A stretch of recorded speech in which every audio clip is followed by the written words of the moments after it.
In order to discuss the impact of culture on emergency planning, we first have to discuss the impact of culture on planning in general. Planning is often centered around what the public eye wishes to see, whether it be ornately designed skyscrapers or trash cans hidden in plain sight. In today's case, a huge portion of what the public does not want to see is the massive amounts of homeless populations we have sleeping on our streets. The newest urban trend is defensive architecture, which is the building of a structure for preventative measures. In the instance of most of the United States, planning is centered around preventing homeless populations from publicly sleeping.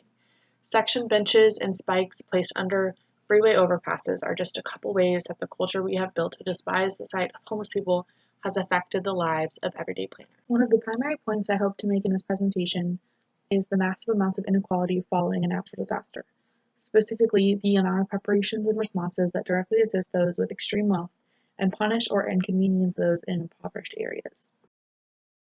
When Hurricane Harvey struck in 2017, it left hundreds of thousands of people devastated. Furthermore, the disaster relocated entire cities. This is a costly solution to a costly problem, particularly when only 17% of people in the 8 most affected cities had flood insurance at this time. According to FEMA, the majority of requests for assistance come from those in impoverished areas who have older houses with building codes no longer up to hurricane standards. Culturally, this means that we are allowing those who can't afford flood insurance to live in houses the most likely to be affected by floods. Beyond the preparation process, the response process has also been known to prevent multiple instances of cultural injustice to disaster victims. It is no secret that in our own hometown of Tallahassee, Hurricane Hermine brought some political drama.